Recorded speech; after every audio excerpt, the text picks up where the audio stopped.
మ్మ్. ఒక భారీ పరీక్షను లేదా ఏదైనా చాలా కష్టమైన పెద్ద సిలబస్ను కంప్లీట్ చేయాలి అనుకున్నప్పుడు ఎవరైనా చేసే ఫస్ట్ పనేంటి?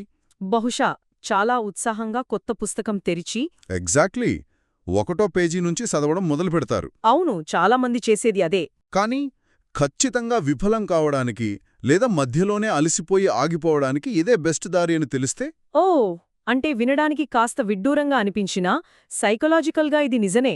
కదా, ఒక పర్వతం లాంటి లక్ష్యాన్ని ముందు పెట్టుకున్నప్పుడు దాన్ని వరుసక్రమంలో పాయింట్ బై పాయింట్ చదవడమనేది ఒక అతిపెద్ద ఉచ్చు. సో ఈరోజు మన ఈ లోతైన విశ్లేషణలో ఒక అద్భుతమైన వ్యూహాన్ని డీకోడ్ చేయబోతున్నాం. ఆసక్తికరంగా ఉంది. దీనికి సోర్స్ ఏంటి? దీనికి ఆధారంగా మనం తీసుకున్న సమాచారం సివిల్ సర్వీసెస్ పరీక్షల్లో, అదే యూపీఎస్సీలో తెలుగు సాహిత్య ఐచ్ఛిక విషయానికి అంటే ఆప్షనల్ సబ్జెక్టుకు సంబంధించిన ఒక ప్రిపరేషన్ నోట్స్. అయితే ఈ వ్యూహాలు కేవలం ఆ పరీక్ష రాసేవాళ్లకే పరిమితం కాదు. కరెక్ట్. ఎందుకంటే ప్రిపరేషన్ స్ట్రాటజీస్ అన్నీ దాదాపు ఏ పెద్ద ప్రాజెక్ట్కైనా వర్తిస్తాయి. అంతే కదా, ఒక భారీ ప్రాజెక్ట్ని ఎలా మేనేజ్ చేయాలి, ఏది ముఖ్యమో ఏది కాదో ఎలా డిసైడ్ చేసుకోవాలి, అసలు ఏకాగ్రత చెదరకుండా ఎలా నేర్చుకోవాలి అనే విషయాలను ఈ ఆధారాలు అద్భుతంగా వివరిస్తున్నాయి. నిజంగానే. చాలాసార్లు ఒక పెద్ద సిలబస్ కాపీ లేదా ఏదైనా ఒక కొత్త ప్రాజెక్ట్ రిపోర్ట్ చూడగానే అదొక దాటలేని సముద్రంలా అనిపిస్తోంది కదా. అవును, భయం వేస్తుంది ఫస్ట్. ఆ భయంతోనే ఎక్కడినుంచి మొదలుపెట్టాలో, దేనికి ఎంత సమయమివ్వాలో తెలియక సంప్రదాయ పద్ధతిలో గుడ్డిగా చదివేస్తూ సమయం వృధా చేసుకుంటారు. కరెక్ట్. సో ఈరోజు మనం చర్చించబోయే అంశాలు కేవలం ఇన్ఫర్మేషన్ ఎలా చదవాలో మాత్రమే చెప్పవు. అసలు ఒక లక్ష్యాన్ని సాధించటంలో ప్రాధాన్యతలు లైక్ ప్రయారిటీస్ ఎలా ఎంచుకోవాలి, మెదడుకు విసుగురాకుండా సమ్మిశ్రిత పద్ధతి అదే మిక్స్డ్ మెథడ్ ద్వారా ఎలా ముందుకెళ్లాలి అనే సైకాలజీని వివరిస్తాయి. సూపర్. ముందుగా ఈ ప్రాధాన్యతల గురించే మాట్లాడుకుందాం. అంటే ఏ పుస్తకం తీసుకున్నా అందులోని అన్ని చాప్టర్సు ఒకే సైజులో ఒకే ఇంపార్టెన్స్తో ఉన్నట్లు కనిపిస్తాయి. పైకి అలానే ఉంటుంది. కానీ మన ముందున్న ఈ నోట్స్ ప్రకారం సిలబస్లోని అన్ని విభాగాలకు ఈక్వల్ ప్రయారిటీ లేదు అని స్పష్టంగా తెలుస్తోంది. ముఖ్యంగా ఈ వ్యూహాన్ని ఖచ్చితత్వం వర్సెస్ మూల్యాంకనం చేసేవారి దృక్కోణం అంటే సర్టెంటీ వర్సెస్ సబ్జెక్టివిటీ అనే యాంగిల్లో డివైడ్ చేసిన తీరు నాకు చాలా కొత్తగా అనిపించింది. అవును, ఒక యుద్ధానికి వెళ్లే ముందు ఎక్కడ మనకు ఖచ్చితమైన విజయం దొరుకుతుందో చూసుకోవాలి కదా. మన ఎనర్జీ అంతా అక్కడే ఎక్కువగా ఫోకస్ చెయ్యాలి. పాయింట్. ఈ ఆధారాల ప్రకారం చూస్తే మొత్తం సిలబస్లో 5 విభాగాలుంటే అందులో అత్యధికంగా మార్కులు తెచ్చిపెట్టేది భాషాశాస్త్రం అంటే లింగ్విస్టిక్స్. ఓకే, భాషాశాస్త్రం. అవును, 150 మార్కులకు గాను కనీసం 110 నుంచి 120 మార్కులు ఈ ఒక్క విభాగం నుండే వస్తాయని ఈ నోట్స్ చాలా బలంగా చెబుతోంది. దానికే ఫస్ట్ ప్లేస్ ఇవ్వమంటున్నారు. ఒక్క నిమిషం, ఇక్కడే నాకు పెద్ద డౌటొస్తోంది. భాషాశాస్త్రం అనగానే అదొక అత్యంత టెక్నికల్ సబ్జెక్ట్ కదా. ఖచ్చితంగా. అంటే పదాలు ఎలా పుట్టాయి, ద్రావిడ భాషల లక్షణాలేంటి, వాక్య నిర్మాణం ఎలా జరుగుతుంది లాంటి చాలా డ్రైగా ఉండే టాపిక్ ఇది. అవును, డ్రైగానే ఉంటుంది. సాహిత్యం అనగానే అందరికీ గుర్తొచ్చే మంచి కవిత్వం, కథలు, నవలలు వదిలేసి ఇంత కష్టమైన గందరగోళంగా ఉండే భాషాశాస్త్రం ఎక్కువ మార్కులు ఎలా ఇస్తుంది? ఇది వింటుంటే ఒక పండ్ల తోటలో సులభంగా చేతికందే పండ్లను వదిలేసి అత్యంత ఎత్తులో ఉన్న పండ్ల కోసం కష్టపడటంలాగా అనిపించడం లేదు? చూశారా, ఇక్కడే అసలైన వ్యూహం దాగి ఉంది. ఆ కష్టమే దాని అతిపెద్ద బలం. ఎలా? దీన్ని ఒక చిన్న ఎగ్జాంపుల్తో చెప్తాను. ఒక కవి రాసిన ఆధునిక పద్యం మీద ఒక వ్యాసం రాయమంటే మీరొక అద్భుతమైన సామాజిక కోణంలో దాన్ని విశ్లేషించవచ్చు. నాకనిపించినట్లు నేను రాస్తాను. కరెక్ట్. కానీ ఆ జవాబును దిద్దే పరీక్షకుడికి మీ స్టైల్ నచ్చకపోవచ్చు, లేదా వాళ్ల పర్సనల్ ఐడియాలజీ మీ దానికి కంప్లీట్గా ఆపోజిట్ అయి ఉండొచ్చు. ఓహో, అప్పుడు మార్కులు పడవు. ఖచ్చితంగా తగ్గుతాయి. ఇదొక సబ్జెక్టివ్ విధానం. కానీ భాషాశాస్త్రం అలా కాదు. ఇది అచ్చంగా మ్యాథ్స్ లాంటిది. మ్యాథ్స్ లాగానా? అవును. ఉదాహరణకు చేశాడు అనే పదం ప్రాచీన కాలంలో ఎలా ఉండేది, దానికి ఏ వ్యాకరణ సూత్రం వర్తిస్తుంది అని అడిగితే దానికి ఒకే ఒక్క ఖచ్చితమైన ఫార్ములా ఉంటుంది. అంటే ఆన్సర్ ఒక్కటే ఉంటుంది. అంతే కదా. మీరు ఆ మూలాన్ని కనుక్కుని ఆ సూత్రాన్ని రాస్తే పరీక్షకుడికి ఇష్టమున్నా లేకపోయినా ఫుల్ మార్క్స్ వేయాల్సిందే. మార్కులు కట్ చేయడానికి ఎలాంటి ఛాన్స్ ఉండదు. అందుకే ఈ సర్టెనిటీ ఉన్నచోట ఎక్కువ శ్రమించాలి అని వాళ్ల ఉద్దేశం. అర్థమైంది. అంటే దిద్దేవారి మూడ్తో లేదా వాళ్ళ అభిప్రాయాలతో సంబంధం లేకుండా పూర్తిగా మన కంట్రోల్లో ఉండే మార్కులివన్నమాట. ఇలాంటి నిష్పాక్షికమైన ఏరియాస్పై టైం ఇన్వెస్ట్ చేయడం నిజంగానే స్మార్ట్ స్ట్రాటజీ. అవును, చాలా స్మార్ట్. ఇకపోతే సెకండ్ ప్రయారిటీ వ్యాఖ్యానాలకు ఇస్తున్నారు. ఇక్కడ కూడా 100కి 70 నుంచి 75 మార్కులు వస్తాయని నోట్స్ చెబుతోంది. వ్యాఖ్యానాలు అంటే కామెంటరీస్ కదా? ఎగ్జాక్ట్లీ. ఇచ్చిన పద్యానికి లేదా వాక్యానికి సొంతంగా ఇచ్చే విశ్లేషణ. ఇందులో బుక్లో ఉన్నది బట్టిపట్టి రాయడం కాకుండా ఒక పర్సన్ యొక్క క్రియేటివిటీ, ఆలోచనా తీరు ఏంటో బయటపడుతుంది. కాబట్టి ఇది కూడా మంచి స్కోరింగ్ ఏరియా. నెక్స్ట్ మిగతావేంటి? ఇక మిగతా 3 విభాగాల పరిస్థితి చూస్తే 3వ ప్రయారిటీ ఆధునిక సాహిత్యానికి, అంటే నవల, కథానిక లాంటి వాటికిచ్చారు. ఓకే. 4వది సాహిత్య చరిత్ర. చరిత్ర అనేది చాలా వ్యాస్ట్గా ఉంటుంది కాబట్టి ఆధునిక, ప్రాచీన సాహిత్య చరిత్రలను కలిపి ఒక శాండ్విచ్ పద్ధతిలో సమాధానాలు రాయాలి. శాండ్విచ్ పద్ధతి ఇంట్రెస్టింగ్. ఇదంతా వింటుంటే అసలు ట్విస్ట్ 5వ విభాగంలో ఉన్నట్లుంది కదా? హహా, అవును. మన తెలుగు సాహిత్యానికి మూలస్తంభాలు అనదగ్గ నన్నయ్య, తిక్కన లాంటి వాళ్ల కవిత్వాన్ని, అంటే సాంప్రదాయ సాహిత్యాన్ని అత్యంత తక్కువ ప్రాధాన్యత ఉన్నదిగా లాస్ట్ ప్లేస్లో ఉంచారు. ఎందుకు? మన ప్రాచీన కవులు, వాళ్ల కావ్యాలంటే అంత తక్కువ అంచనానా? లేదండి. ఇక్కడ పాయింటు సాహిత్యం పట్ల ఉన్న గౌరవం గురించి కాదు. కేవలం ఒక లక్ష్యాన్ని ప్రాక్టికల్గా ఎలా అచీవ్ చేయాలి అన్నదాని గురించి మాత్రమే. ప్రొఫెషనల్గా ఆలోచించాలి. కరెక్ట్. ప్రాచీన కవిత్వంపై లేదా నన్నయ్య, తిక్కన రచనలపై ఎవరైనా సరే దాదాపు ఒకే రకమైన మూస సమాధానాలు రాస్తారు కదా? అవును, అందులో అదే రాస్తారు. అందులో కొత్తగా కనిపెట్టడానికి లేదా క్రియేటివ్గా చెప్పడానికి పెద్దగా ఏమీ ఉండదు. పైగా ఆ ఆన్సర్స్ పూర్తిగా మూల్యాంకనం చేసేవారి వ్యక్తిగత అభిప్రాయాలపై డిపెండ్ అవుతాయి. మళ్ళీ సబ్జెక్టివిటీ వస్తుంది. ఎగ్జాక్ట్లీ. అందుకే ఇందులో ఎంత కష్టపడినా, ఎంత అద్భుతంగా రాసినా 100కి కేవలం 50 మార్కులే వస్తాయి. మనకు ఎంత టైముంది, దేనిపై ఫోకస్ చేస్తే బెస్ట్ రిటర్న్స్ వస్తాయి అని లెక్కలు వేసుకోవడమే ఈ ప్రయారిటైజేషన్. క్లియర్. ఏది ఎక్కువ ముఖ్యమో, ఏది తక్కువ ముఖ్యమో మనకొక కొలబద్ద దొరికేసింది. కానీ అసలు సవాల్ ఇప్పుడే స్టార్ట్ అవుతుంది. ఈ భారీ సిలబస్ను ఎలా చదవాలి? ఈ విశ్లేషణ స్టార్టింగ్లో మనం అనుకున్నట్లు 1వ పేజీ నుంచి చదవడం అనేది ఒక పెద్ద ఉచ్చు అన్నాం. అది ఎందుకు ఉచ్చు అవుతుంది? అందులో ఉన్న డేంజర్ ఏంటి?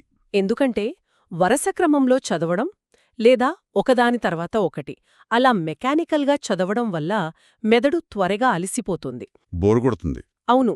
ఉదాహరణకు ఎవరైనా సాహిత్య చరిత్రతో ప్రిపరేషన్ స్టార్ట్ చేస్తారు. అందులోనే ప్రాచీన యుగం, ప్రబంధ యుగం, ఆధునిక యుగం ఇలా నెలల తరబడి కేవలం ఆ హిస్టరీనే చదువుతూ ఉంటే బ్రెయిన్కి విపరీతమైన ఏకదాటి మోనోటనీ వస్తుంది. ఇంట్రెస్ట్ పోతుంది. కరెక్ట్. అయిగా టైమంతా చరిత్రకే ఇస్తే చివరికి వచ్చేసరికి అత్యధిక మార్కులు తెచ్చే ఆ భాషాశాస్త్రం చదవడానికి టైముండదు. అవును, ఇది చాలా మంది చేసే మిస్టేక్. మరి సొల్యూషన్ ఏంటి? ఈ ప్రాబ్లం సాల్వ్ చేయడానికే ఒక సూపర్ సొల్యూషన్ సూచించారు. అదే బహుళ అంశాల సమ్మిశ్రిత పద్ధతి, అంటే multi chapter mixed method. Mixed మెథడా? అవును. మొత్తం సిలబస్లోని 36 చాప్టర్లను 3 మాడ్యూల్స్గా డివైడ్ చేసి ఒక్కో మాడ్యూల్లో భాషాశాస్త్రం, చరిత్ర, ప్రాచీన మరియు ఆధునిక సాహిత్యాలను మిక్స్ చేసి చదవమంటున్నారు. వావ్! ఒక నిమిషం. ఇక్కడే నాకు న్యాచురల్ డౌట్ వస్తుంది. ఇలా వేర్వేరు సబ్జెక్ట్స్ మధ్య జంప్ అవడం వల్ల అసలుకే మోసం వస్తుందేమో? ఎలా అంటారు? అంటే ఉదయం 11వ శతాబ్దం నాటి నన్నయ్య పద్యాలు చదివి, మధ్యాహ్నం 20వ శతాబ్దంపు అభ్యుదయ ఉద్యమాలు చదివి, సాయంత్రం ద్రావిడ భాషల పరిణామం చదివితే మెదడులో ఆ హిస్టారికల్ టైమ్లైన్ దెబ్బతింటుంది కదా? ఒక బలమైన బేస్ లేకుండా ఇలా వేర్వేరు విషయాల మధ్య గెంతుతుంటే బుర్ర గందరగోళానికి గురి కాదా? దీన్నింకా సింపుల్గా చెప్పాలంటే చెప్పండి. ఒక బఫే భోజనంలో కమ్మటి ఐస్ క్రీం, ఘాటైన ఆవకాయ అన్నీ ఒకేసారి కలిపేసి తిన్నట్టుగా అనిపించదా? ఈ పద్ధతి నిజంగా వర్కౌట్ అవుతుందా? హాహా, భలే పోల్చారు ఐస్ క్రీం, ఆవకాయని. మీరడిగింది చాలా వ్యాలిడ్ క్వశ్చన్. కానీ మనం సైకాలజీ మరియు కాగ్నిటివ్ సైన్స్ యాంగిల్లో చూస్తే ఇక్కడే అసలు మ్యాజిక్ ఉంది. మ్యాజికా? అవును. లెర్నింగ్ సైన్స్లో దీన్నే ఇంటర్లీవింగ్ అంటారు. ఉదాహరణకు ఒక 5 కిలోల స్వీట్ను వరుసగా ఒకేసారి తినమంటే ఎవరైనా వికారంతో మధ్యలోనే వదిలేస్తారు కదా? అవును, తినలేము. అదే ఒక ముద్ద స్వీట్ ఒక ముద్ద ఘాటైన కూర తింటే మన నాలుకపై ఉన్న టేస్ట్ బడ్స్ ఎలాగైతే ఎప్పటికప్పుడు రీఫ్రెష్ అవుతూ యాక్టివ్గా ఉంటాయో మన మెదడు పనితీరు కూడా అంతే. ఓ, అంటే బ్రెయిన్ రీఫ్రెష్ అవుతుందన్నమాట. ఎగ్జాక్ట్లీ. భిన్నమైన అంశాలను పక్కపక్కనే చదువుతున్నప్పుడు మెదడులోని వేరువేరు భాగాలు స్టిమ్యులేట్ అవుతాయి. గందరగోళం రాకపోగా ఆ డిఫరెంట్ టాపిక్స్ మధ్య కనెక్షన్స్ని మెదడు ఇంకా ఫాస్ట్గా అనలైజ్ చేస్తుంది. విసుగు రాకుండా ఫోకస్ మెయింటైన్ చేయడానికి ఈ మిక్స్డ్ మెథడ్ అనేది బెస్ట్ టూల్ అంటారు. అవును, 100కి 100 పాళ్ళు. ఇదొక కంప్లీట్ కొత్త పర్స్పెక్టివ్. ఒకే సబ్జెక్ట్ను చదువుతూ నిద్రమత్తులోకి జారుకునే కంటే ఇలా భిన్నమైన ఫ్లేవర్స్ ఆస్వాదిస్తూ చదవడం మెదడుకు ఉత్సాహాన్నిస్తుంది కదా. సరే, అయితే ఆ 3 మాడ్యూల్స్ని ప్రాక్టికల్గా ఎలా డిజైన్ చేశారో ఒకసారి చూద్దాం. తప్పకుండా. ఈ ప్లాన్ చూస్తే నాకు ఇది కేవలం చాప్టర్ల విభజనలాగా అనిపించడం లేదు, ఒక సైకలాజికల్ జర్నీలాగా ఉంది. అవును. ఫస్ట్ మాడ్యూల్ని ఆధునిక సాహిత్యంతో స్టార్ట్ చేశారు కదా. అవును, చాలా సింపుల్ టాపిక్స్. ఇంత కష్టమైన సిలబస్ను ఇలాంటి ఈజీ కాంబినేషన్తో స్టార్ట్ చేయడం వెనుక ఉన్న స్ట్రాటజీ ఏంటి? చాలా సింపుల్ అండి. భయాన్ని పోగొట్టి కాన్ఫిడెన్స్ పెంచడం. ఆధునిక సాహిత్యంలో వాడే భాష మనకు రెగ్యులర్గా వినిపించేదే కదా. అవును, మన వాడుక భాషే. శ్రీశ్రీ కవిత్వంగాని, ఆత్రేయ లాంటి సినిమా రైటర్స్ నాటకాలుగాని మన సొసైటీలోని దళితవాదం, స్త్రీవాదం లేదా అభ్యుదయ భావాలకు అద్దం పడతాయి. వీటిని చదువుతుంటే ఎవరికైనా ఇదొక ఎగ్జామ్ సిలబస్ లాగా అనిపించదు. అవును, మన చుట్టూ జరిగే కథల్లా ఉంటే. ఎగ్జాక్ట్లీ.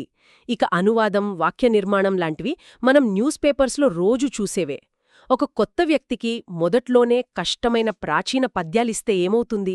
భయపడిపోయి బుక్కు మూసేస్తారు. కరెక్ట్. అందుకే ఇలాంటి సులభమైన, అందరికీ పరిచయమున్న టాపిక్స్తో ఒక స్ట్రాంగ్ ఫౌండేషన్ వేస్తున్నారు ఈ ఫస్ట్ మాడ్యూల్లో. ఇది వింటుంటే ప్రతి స్టెప్లోనూ ఎంత కేర్ తీసుకున్నారో అర్థమవుతోంది. ఇక సెకండ్ మాడ్యూల్కి వచ్చేసరికి డోస్ కొద్దిగా పెంచినట్లుగా అనిపిస్తోంది.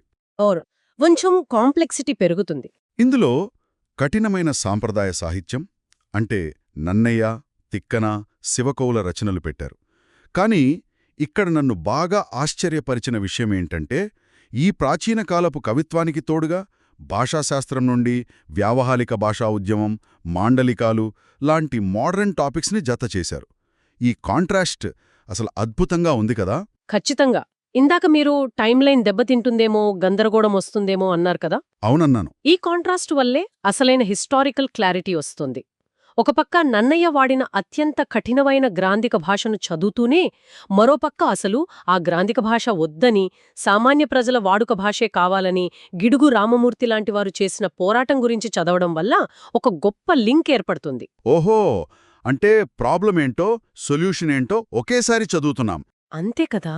ఓహో, ఆ కాలపు భాష సామాన్యులకు అర్థం కానంత కష్టంగా ఉండేది కాబట్టే ఈ వాడుక భాషా ఉద్యమం పుట్టుకొచ్చింది అని బ్రెయిన్ దానంతట అదే ఒక లాజికల్ కనెక్షన్ని క్రియేట్ చేసుకుంటుంది. వావ్! ఇది ఇన్ఫర్మేషన్ని బట్టి పట్టడం కాదు, అనలైజ్ చెయ్యడం. పైగా ఈ రెండో మాడ్యూల్ కంప్లీట్ అయ్యేసరికి దాదాపు సగానికి పైగా సిలబస్ అయిపోతుంది. సూపర్బ్! ఇలా చదివితే ఆ టాపిక్స్ బుర్రలోంచి ఎప్పటికీ పోవు. ఇక ఇప్పుడు మూడో మాడ్యూల్కొద్దాం. ఇది చూస్తే ఎవరికైనా వెన్నుల చలి పుట్టాల్సిందే. హాహా, అవును, అత్యంత కష్టమైనది. ద్రావిడ భాషల మూలాలు, ప్రాచీన తెలుగు భాషా పరిణామం, శ్రీనాథయుగం, ప్రబంధయుగంలోని కఠినమైన కవిత్వం, విశ్వనాథ సత్యనారాయణ గారి రచనలు, ఇవన్నీ చాలా డ్రై అండ్ టెక్నికల్ కదా. ఫస్ట్ పేజీలోనే ఇవి చదివితే ఖచ్చితంగా ఎవరైనా పారిపోతారు.